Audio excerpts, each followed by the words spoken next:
Hello दोस्तों, आप सभी का स्वागत है डिजायर आइस में। और ये हमारा एग्रीकल्चर का लेक्चर नंबर 3 है। शुरू के लेक्चर में हमने इंट्रोडक्शन लिया एग्रीकल्चर का, उसका मीनिंग जाना, फिर लैंड रिफॉर्म मेजर्स के बारे में डिस्कस किया, एग्रीकल्चर पोस्ट इंडिपेंडेंस में कैसा था, कैसे सेक्टर्स इवॉल्व करते हैं इकोनॉमी में भी डिस्कस किया। और आज के लेक्चर में हम usually law of diminishing return के बारे में जानेंगे और साथ ही साथ हम ये भी जानेंगे ग्रीन रेवोल्यूशन क्या होता है, कैसे वो फेल कर गया, क्यों green revolution north eastern part में सक्सेसफुल नहीं हुआ। ठीक है, ये सब हम यूजुअली आज के लेक्चर में जानने वाले हैं। तो without any delay let's start with the law of diminishing return. ठीक है, लॉ ऑफ डिमिनिशिंग रिटर्न समझना अपने लिए बहुत इंपॉर्टेंट है। वो आपको समझ में आएगा जब आप ग्रीन रेवोल्यूशन पढ़ेंगे। ठीक है, तो लॉ ऑफ डिमिनिशिंग रिटर्न सबसे पहले आपको बता देता हूं। देखिए, एग्रीकल्चर में एक फीचर होता है कि एग्रीकल्चर ना हमेशा प्रॉफिटेबल नहीं होता है। फॉर एग्जाम्पल, एग्रीकल्चर का ग्राफ कैसा रहता है, ये रहा हमारा ये ग्राफ। ठीक है, एग्रीकल्चर सबसे पहले तो बहुत अच्छा प्रोडक्शन रहता है, फिर एकदम से स्टैटिक हो जाता है। ए यार, गिव मी 1 मिनट। ठीक है, ये रहा एग्रीकल्चर का ग्राफ। ठीक है, ये रहा एग्रीकल्चर। ये एग्रीकल्चर थोड़ा अच्छा बढ़ता है और फिर एकदम से मतलब सीधा सीधा सीधा सीधा होना चालू हो जाता है। ठीक है, धीरे धीरे डिक्लाइन भी होना चालू हो जाता है, लेकिन इतने आप कह सकते हैं स्टैटिक रहता है। मतलब ठीक है, मतलब अच्छे से प्रोडक्शन बढ़ता है फिर एकदम से स्टैटिक हो जाता है। तो ये एग्रीकल्चर का प्रॉफिट का ग्राफ रहता है। अब ऐसा क्यों रहता है? देखो क्यों, क्योंकि जब शुरू शुरू में जब आपके पास लैंड आता है, ठीक है, तो आप उसकी फुल प्रोडक्टिविटी का यूज नहीं करते हैं। ठीक है, फुल प्रोडक्टिविटी का यूज नहीं करते हैं। लेकिन जैसे जैसे मतलब धीरे धीरे टेक्नोलॉजी इंक्रीज होना चालू जाती है, तो आप पूरी जो एक्टिविटी है, मतलब जो पूरा लैंड है, उसको यूज करना चालू कर देते हैं। तो आपको क्या मिलता है, लगातार जो प्रोडक्शन मिलता है उससे प्रॉफिट होता रहता है। लेकिन एक टाइम क्या होता है कि आप मतलब यहाँ पर आपका मतलब एक टाइम आएगा जब आपका प्रोडक्शन पीक में बढ़ जाएगा। फॉर एग्जाम्पल, अभी आप सिर्फ उस टाइम पे इतना लैंड यूज कर रहे थे, ठीक है, तो आपको थोड़ा मतलब कम प्रॉफिट हो रहा था, फिर आपने इतना लैंड यूज करना चालू किया और प्रॉफिट होने लगा। फिर एट द एंड आपने पूरा लैंड यूज करना चालू कर दिया। ठीक है, जब आप पूरा लैंड यूज करना चालू कर देंगे तो आपको क्या मतलब बहुत ज्यादा प्रोडक्शन मिलेगा, ठीक है, बहुत ज्यादा प्रॉफिट मिलेगा। लेकिन मार्केट में क्या हो रहा है, मार्केट में इन्फ्लेशन बढ़ते जा रहा है। ठीक है, इन्फ्लेशन बढ़ते जा रहा है ना, और उस टाइम पे जो इन्फ्लेशन बढ़ते जा रहा है उसमें आप जो इक्विपमेंट है, फॉर एग्जांपल आप यहाँ पर HYV सीड यूज कर रहे थे, फिर यहाँ पर आप इरिगेशन के लिए वो जो स्प्रिंकलर रहते हैं उन सबका यूज कर रहे थे। ठीक है, ये इस सबका आपका यूज चल रहा था, लेकिन उनका प्राइस भी यहाँ पर बढ़ता जाएगा। ठीक है, उनका प्राइस भी लगातार यहाँ पर बढ़ता जाएगा, लेकिन आपका जो एग्रीकल्चर प्रॉफिट है वो तो नहीं आएगा। फॉर एग्जाम्पल, जो गेहूं है वो 5 रुपए किलो है, तो 5 रुपए पता 5 रुपए ही मिलेगा आपको।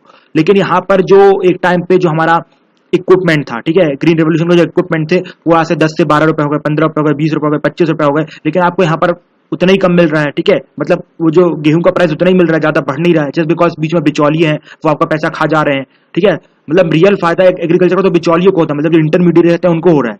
ठीक है, और यहाँ पर आपका जो प्रोडक्शन है, मतलब यहाँ पर आपको चीजें महंगी मिल रही है, यहाँ पर प्रॉफिट कम हो रहा है। प्रॉफिट कम क्यों रहा है? क्योंकि यहाँ पर अब प्रोडक्शन कंप्लीट हो चुका है, मतलब 5 रुपए से ऊपर गेहूं का प्राइस बढ़ना ही नहीं है, कुछ टाइप का फिक्स हो गया है। इसलिए मतलब क्या आपने देखा कि एग्रीकल्चर में जो प्रॉफिट धीरे धीरे कम हो जाएगा। ठीक है, इसे हम बोलते हैं लॉ ऑफ डिमिनिशिंग रिटर्न। मतलब ये सिंपल शब्दों में अगर आपको बताऊं तो जैसे ही एग्रीकल्चर अपने पीक पे पहुंच जाता है तो उससे प्रॉफिट मिलना कम हो जाता है। क्यों प्रॉफिट मिलना कम हो जाता है? बिकॉज बाकी जो इक्विपमेंट रहता है, ठीक है, जो मतलब जो कॉस्ट ऑफ प्रोडक्शन रहता है वो महंगा हो जाता है। ठीक है, कॉस्ट ऑफ प्रोडक्शन महंगा होता है। सिंपल शब्दों में आप इतना याद रखिएगा, अगर आपको समझ में नहीं आ रहा लॉ ऑफ डिमिनिशिंग रिटर्न तो बिकॉज ये इकोनॉमिक्स ऑप्शन का टॉपिक है, जस्ट बिकॉज आपको ग्रीन रेवोल्यूशन में आपको अच्छे समझाऊंगा, इसलिए यहाँ पर बता दे रहा हूँ कि बस इतना याद रखिएगा, जैसे ही एग्रीकल्चर अपने पीक पे पहुंचेगा उससे प्रॉफिट मिलना कम हो जाएगा और एक टाइम बिल्कुल स्टैटिक प्रॉफिट मिलेगा। बस इतना याद रखना, बाकी कुछ नहीं। और बाकी समझ में आया तो इट इज वेरी गुड, नहीं समझ में आया तो इतना याद रखना, क्या याद रखना है कि पहले एग्रीकल्चर में बहुत ज्यादा प्रॉफिट मिलता है, फिर एकदम से प्रॉफिट कांस्टेंट हो जाता है। बस इतना ग्राफ याद रख लेना, आपका law of diminishing return preparer हो गया। ठीक है, अब हम आते हैं ग्रीन रिवोल्यूशन के ऊपर। सबसे पहले समझते हैं ग्रीन रिवोल्यूशन था क्या। ठीक है, ग्रीन रिवोल्यूशन समझने के पहले हमें जानना पड़ेगा कि हमारे यहाँ कितने टाइप के फार्मर्स रहते हैं, बिकॉज अगर वो समझ में नहीं आएगा तो ग्रीन रिवोल्यूशन भी समझ में नहीं आएगा।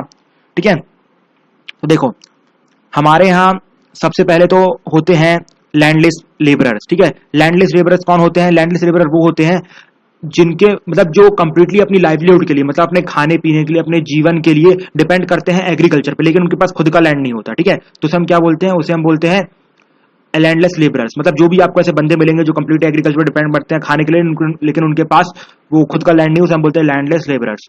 इसके बाद दूसरे नंबर पे आते हैं मार्जिनल फार्मर्स, और ये इंडिया में कितने? ये अप्रोक्सीमेटली 7.4% है। ठीक है, इनका नंबर भी काफी है, 7.4%। इसके बाद आते हैं मार्जिनल फार्मर, ठीक है, जिनके पास 1 हेक्टेयर से कम लैंड है। ठीक है, उन्हें हम बोलते हैं मार्जिनल फार्मर, और इनके नंबर क्या है? 75% अप्रोक्सीमेटली। ठीक है, 75% इंडिया में मार्जिनल फार्मर्स देखने को मिलते हैं। फिर इसके बाद आते हैं स्मॉल फार्मर्स। स्मॉल फार्मर्स के पास कितना लैंड रहता है? 1 से 2 हेक्टेयर का लैंड का किसी के पास भी हो तो वो उसे हम कहते हैं स्मॉल फार्मर्स, और ये टोटल कितने हैं? 10%। मतलब अगर आप मार्जिनल को और स्मॉल फार्मर को मिला लो तो हमारे यहाँ मेजर जो फार्मर्स हैं वो आप कह सकते हैं स्मॉल या मार्जिनल फार्मर। क्या आपने सुना होगा ना स्मॉल एंड मार्जिनल फार्मर, क्यों बोलते हैं हमारे इंडिया में एग्रीकल्चर में ऐसा है? जस्ट बिकॉज 85% तो यही कंट्रीब्यूट कर रहे हैं, आप खुद ही देख सकते हैं, नंबर देख सकते हैं, ठीक है। मतलब कह सकते हैं उनके पास मुश्किल से 1 से 2 हेक्टेयर के लैंड में वो लोग अपना जीवन बसर करते हैं, इसलिए बेचारे इतने गरीब रह जाते हैं। आप समझ सकते हैं गरीब क्यों रह रहे हैं? जस्ट बिकॉज उन्होंने अपना पूरा लैंड यूज कर लिया है, प्रोडक्टिविटी बिल्कुल पूरी हो गई है। अब आप सब जानते हैं कि एग्रीकल्चर लो डिमिनिश होना चालू करेगी, ठीक है, इसलिए ये बड़ी प्रॉब्लम है। इसके बाद आते हैं सेमी मीडियम फार्मर, जिनके पास 2 से 4 हेक्टेयर का लैंड रहता है। फिर आते हैं मीडियम फार्मर, और सेमी मीडियम फार्मर और मीडियम फार्मर मिलकर बनाते हैं 7%। मतलब कि सबसे पहले तो 85% हो गए बेचारे 1 से 2 हेक्टेयर वाले लैंड वाले। इसके बाद लैंडलेस लेबर्स और जिनके पास लैंड ही नहीं है वो 7% हो गए। इसके बाद 7% हो गए कौन? ये मीडियम एंड सेमी फार्मर।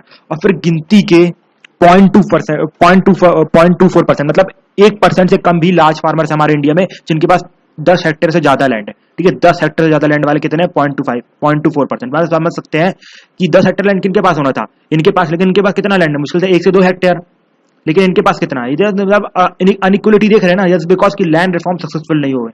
आज इनकी वजह से, मतलब आज उन टाइप के ब्यूरोक्रेट और पॉलिटिशियन की वजह से आज हमारी कंडीशन ऐसी हो गई, फार्मर की कंडीशन ऐसी हो गई, उन्हें सुसाइड करना पड़ रहा है, ठीक है। तो ये हमारा क्लासिफिकेशन हो गया किसका? हाउस होल्ड का। आपको पता होना चाहिए कि कौन कौन से फार्मर कैसे होते हैं। स्मॉल फार्मर का मतलब क्या होता है, मीडियम फार्मर का मतलब क्या होता है, कोई अगर कोई बोल रहा है सेमी मीडियम फार्मर, उसका मतलब क्या, कोई लैंडलेस लेबर बोल रहा है उसका मतलब क्या, ये सब आपको पता होना चाहिए, ठीक है। अब हम इसका आगे कुछ एप्लीकेशन देखते हैं। एक और सबसे बड़ी चीज तो ये है कि मतलब जो हमारे यहाँ फार्मर्स होते हैं, मतलब एवरेजली एक फार्मर कितना लैंड होल्ड करता है? ये अप्रोक्सीमेटली 0.59%। मतलब सोचिए कहाँ वो 0.24% 10-10 हेक्टेयर के ऊपर के लैंड रख रहे हैं, और यहाँ पर बेचारा मतलब एवरेज लैंड कितना है? वो 0.59%, ठीक है। और जिसमें मैक्सिमम कौन कौन से होते हैं? मार्जिनल और लैंडलेस, ठीक है। इसके बाद हमारे जो एग्रीकल्चर में प्रोडक्टिविटी लो है। प्रोडक्टिविटी लो क्यों है? जस्ट बिकॉज हमारे यहाँ इन्वेस्टमेंट ही नहीं होती है एग्रीकल्चर में, गवर्नमेंट इन्वेस्ट करने को ही तैयार नहीं है, ठीक है। इसलिए हमारे यहाँ एग्रीकल्चर की प्रोडक्टिविटी बिल्कुल लो है। अब देखो, अब गवर्नमेंट इन्वेस्ट क्यों नहीं कर रही? जस्ट बिकॉज कि हमारे पास जो लैंड है वो बड़े बड़े नहीं है। अगर लैंड बड़े होंगे तो गवर्नमेंट भी सोचेगी भैया मुझे फायदा होगा तो मैं भी इन्वेस्ट कर देता हूं। लेकिन आपने देखा कि कैसे लैंड टूटे हुए लैंड, मतलब आपने लैंड रिफॉर्म सक्सेसफुल नहीं किया, ऊपर से आप बोल रहे हैं कि हम इन्वेस्टमेंट नहीं करेंगे। क्यों नहीं करेंगे? जस्ट बिकॉज आपकी लैंड अच्छे नहीं है, आपके लैंड बड़े बड़े नहीं है। तो उसमें गलती किसकी है? हमारी गलती है? नहीं, ये तो आपकी गलती है, आपने मतलब लैंड रिफॉर्म अच्छे से सक्सेसफुल नहीं करवाए। साथ ही साथ अब बात करते हैं सब्सिडी की। मैंने बताया था ना कि फार्मर को अच्छी सब्सिडी मिलती है, तो उसमें जो जो अपने 0.24% बिग फार्मर्स है ना, वो लोग 40% सब्सिडी ले जाते हैं। सोचिए, गिनती के जो मतलब 1% भी नहीं है, उनको 40% आप दे देते हो फ्री में। फिर इसके बाद हमें सीजनल अनएम्प्लॉयमेंट देखने को मिलता है। ये मतलब ये कि फॉर एग्जांपल जब कटाई का टाइम आता है, उस टाइम पे लेबर को रख लिया गया, और उसके बाद जैसी कटाई चली गई तो उसके बाद बेचारे लेबर कहाँ चले जाते हैं? जो फार्मर रहते हैं वो बाहर दिल्ली और मुंबई जैसी सिटी में थोड़ी बहुत लेबरगिरी करने चले जाते हैं, ठीक है। तो इस टाइप की कंडीशन चलती है हमारे मतलब ये इंडियन एग्रीकल्चर में। और उसके बाद मतलब आज की जो यूथ है ना, बिल्कुल भी अट्रैक्टेड नहीं है एग्रीकल्चर की तरफ। ये कोई मतलब मैं ये नहीं बोल रहा हूँ कि मैं अट्रैक्टेड हूँ एग्रीकल्चर की तरफ। एग्रीकल्चर के ऊपर कौन अट्रैक्टेड रहेगा जहां पर इतने लॉसेस हो रहे हैं? आपने खुद देखा, अगर मान लो आप एग्रीकल्चर फार्मर बनना चाहोगे तो आपको सब्सिडी नहीं मिलेगी, आपको इन्वेस्टमेंट नहीं मिलेगा, आपको मतलब अच्छे से लैंड भी नहीं मिलेगा, बिकॉज लैंड पे कब्जा तो उन्होंने मार के रखा है। तो आप क्यों एग्रीकल्चर में जाना चाहेंगे? क्यों यूथ जाना चाहेगी? ये एक और रीजन है जिसकी वजह से यूथ नहीं जा रही है। जब यूथ नहीं जा रही है तो लिटरेसी नहीं जा रही है, क्योंकि लिटरेसी किसके पास है? मतलब कौन पढ़ा लिखा? यूथ पढ़ी लिखी है। तो जब वो लोग नहीं जाएंगे तो यहाँ पर लिटरेसी भी नहीं आएगी फार्मर में। एक और रीजन है। और इसके बाद जो बड़े बड़े फार्मर होते हैं ना, वो भी क्या करते हैं कि जो एग्रीकल्चर से पैसा कमाते हैं वो भी अपने बच्चों को एग्रीकल्चर में नहीं भेजते। वो भी बोलते हैं जाओ बेटा बाहर इंजीनियर डॉक्टर बनो, वो अच्छा है। Okay, that is fine, not here itself. So ये कंडीशन हमारे एग्रीकल्चर की चल रही है, ठीक है। तो इतना याद रखना कि अभी हमने दो चीज डिस्कस की। सबसे हमने law of diminishing return discuss किया, इसके बाद हमने डिस्कस किया कि कैसे मतलब किस किस टाइप के फार्मर हमारे देखने को मिलते हैं, ये याद रखना, रट्टा मार लेना। और क्या कंडीशन है एग्रीकल्चर की प्रेजेंटली, ठीक है। कैसे लॉस हो रहा है हमारे जो मार्जिनल और जो स्मॉल लैंडलेस फार्मर है उनको कैसे कैसे लॉस पहुंचाया जा रहा है। अब फाइनली हम आते हैं आज के टॉपिक में, जिसका नाम है ग्रीन रेवोल्यूशन। देखो, ग्रीन रेवोल्यूशन को ना एक तरीका रेवोल्यूशन क्यों कहा जाता है? जस्ट बिकॉज कि ग्रीन रेवोल्यूशन आने से पहले हमारे यहाँ जो फार्म जो प्रोडक्शन होता था, मुश्किल से कितना होता था? 10%, 20%। और जैसे ग्रीन रेवोल्यूशन सक्सेसफुल हो गया, अप्रोक्सीमेटली 60-70% का मतलब प्रोडक्शन होना चालू हो गया। इसलिए हम रेवोल्यूशन कहते हैं। रेवोल्यूशन मतलब बहुत ही मेजर चेंज आ गया, ठीक है। हम कहते हैं रशियन रेवोल्यूशन। क्यों? जस्ट बिकॉज हमारा बहुत बड़ा चेंज आया, ठीक है। इसलिए हमने इसे ग्रीन रेवोल्यूशन कहा। उसके बाद ग्रीन रेवोल्यूशन में क्या चीजें हुई? ग्रीन रेवोल्यूशन में हमें देखने को मिला टेक्नोलॉजी का यूज होना चालू हो गया। फॉर एग्जांपल हमारे यहाँ ट्रैक्टर्स का यूज करना चालू कर दिया गया। इसके बाद केमिकल फर्टिलाइजर्स यूज करने लगे, फॉर एग्जांपल एनपीके, याद हो ना, पोटेशियम, सोडियम, नाइट्रेट, ये सब चीजें यूज करना चालू कर दी। फिर पेस्टिसाइड यूज किया कि पेस्ट अटैक ना करे। फिर HYV सीड, ये सब हाइब्रिड सीड होते थे, मतलब जो हमने दो सीड, जो अच्छे सीड है उनकी अच्छी अच्छी क्वालिटी मिला के एक नया सीड बनाया, ठीक है। फिर इसके बाद हमें और क्या देखने को मिला कि इसके बाद जैसे ही मतलब ये जो इतनी चीजें सक्सेसफुल हो गई, तो हम सिर्फ सेल्फ सफिशिएंट नहीं हो गए, मतलब सिर्फ हमारे यहाँ मतलब इंडिया में खाने के लिए बस मतलब प्रोडक्शन नहीं हुआ, हमारे इतना प्रोडक्शन होने लगा कि हम बाहर बेचने लगे, मतलब बाहर विदेशों में। आज एग्रीकल्चर, आपको पता है जो अफ्रीका है, अफ्रीका अपना पेट भरता है ना, वो सिर्फ और सिर्फ इंडिया और चाइना की वजह से भरता है। अगर इंडिया और चाइना में प्रोडक्शन कम हो जाए ना, अफ्रीका बेचारा भूखा मर जाएगा, बिकॉज हम अमेरिका को देगा नहीं, बिकॉज वहां पर कुछ ज्यादा से मिलेगा ही क्या, ठीक है। इसलिए America and all these they are not interested. वो लोग, अमेरिका वाले लोग हैं, वो सऊदी अरब में पैसा दे देंगे, लेकिन यहाँ नहीं देंगे, अफ्रीका में नहीं देंगे, बिकॉज वहां पर गरीब लोग रहते हैं। वहां पर सिर्फ इंडिया, चाइना, पाकिस्तान जैसी कंट्री जाएंगी उनका भला करने के लिए, ठीक है। आप देखो, लेकिन इतना नहीं है कि सिर्फ ग्रीन रेवोल्यूशन सक्सेसफुल हुआ। आप सब जानते हैं green revolution was, that means वो सक्सेसफुल नहीं हो पाया, मोस्ट ऑफ द पार्ट में सक्सेसफुल नहीं हो पाया, just because land reform successful नहीं हुए। देखो, लैंड रिफॉर्म अगर सक्सेसफुल होते ना तो ग्रीन रेवोल्यूशन भी सक्सेसफुल होता, जस्ट बिकॉज सबके पास लैंड होता, सबको सब्सिडी मिलती, ठीक है। सबको सब्सिडी मिलती तो सब लोग अच्छा प्रोडक्शन करते, लेकिन कुछ ही लोगों को सब्सिडी मिली 0.24% को, वही लोग इसका फायदा उठा के अपना आगे निकल गए, इंजीनियर, डॉक्टर बन गए, IAS बन गए, IPS बन गए। लेकिन बहुत ही बेकार कॉन्सिक्वेंसेज आज ग्रीन रेवोल्यूशन वाले एरिया में देखने को मिल रहे हैं। ग्रीन रेवोल्यूशन की वजह से बहुत ही ज्यादा डिस्पैरिटी देखने को मिल रही है। सबसे पहले डिस्पैरिटी तो क्या है कि सबसे ज्यादा जो मतलब क्या हुआ कि जैसे पंजाब, यहाँ पर लैंड रिफॉर्म सक्सेसफुल था, हरियाणा में लैंड रिफॉर्म सक्सेसफुल था, यूपी में लैंड रिफॉर्म सक्सेसफुल था, वेस्टर्न यूपी में लैंड रिफॉर्म सक्सेसफुल था, ठीक है। तो वहां पर क्या हुआ कि जहां पर लैंड रिफॉर्म सक्सेसफुल था वहां पर ग्रीन रेवोल्यूशन बहुत अच्छे से इंपैक्ट कर गया, मतलब सक्सेसफुल होगा। क्यों? बिकॉज वहां पर सबके पास लैंड था, सबको सब्सिडी मिल गई, अच्छे बड़े बड़े लैंड थे, तो वहां पर अच्छा सक्सेसफुल हो गया। लेकिन what about those reason, like for example कि अगर हम बात करें नॉर्थ ईस्टर्न पार्ट की, वहां पर लैंड रिफॉर्म सक्सेसफुल नहीं हुआ एक्सेप्ट वेस्ट बंगाल, ठीक है। तो वहां पर क्या हुआ कि ग्रीन रेवोल्यूशन भी सक्सेसफुल नहीं हुआ, और यहाँ पर जो फार्मर थे वो अमीर पे अमीर बनते गए, और यहाँ जो नॉर्थ ईस्टर्न में थे वहां पर फार्मर गरीब पे गरीब होते गए, ठीक है। तो इकोनॉमिक डिस्पैरिटी क्रिएट हो गई। इसके बाद दूसरा जो बड़ा कॉन्सिक्वेंस देखने को मिल रहा है, जहां जहां पर लैंड रिफॉर्म सक्सेसफुल हुआ ना, मतलब लैंड रिफॉर्म सक्सेसफुल हुआ, ग्रीन रेवोल्यूशन सक्सेसफुल हुआ, वहां के लोग ना बड़े घमंड में आ गए कि भैया हमारे पास तो बहुत पैसा, हम एग्रीकल्चर में पैसा कमाते, ये है वो है। तो वो लोग इतना अपने एग्रीकल्चर में डूबे, इतना पैसा आने लगा कि वो लोग इंडस्ट्री डेवलप करना ही भूल गए। मतलब वहां की गवर्नमेंट भी सोच रही थी क्या जरूरत है इंडस्ट्री डेवलप करने की, एग्रीकल्चर में तो अच्छा पैसा आ रहा है, लेकिन उन्होंने शायद तक लॉ ऑफ डिमिनिशिंग रिटर्न नहीं पढ़ा था। लॉ ऑफ डिमिनिशिंग रिटर्न क्या बोलता है? लॉ ऑफ डिमिनिशिंग रिटर्न बोलता है कि एक टाइम आएगा जब आपका एग्रीकल्चर स्टैग्नेट हो जाएगा, मतलब एक टाइम आएगा जब आपको एग्रीकल्चर से प्रॉफिट मिलना बंद हो जाएगा, ठीक है।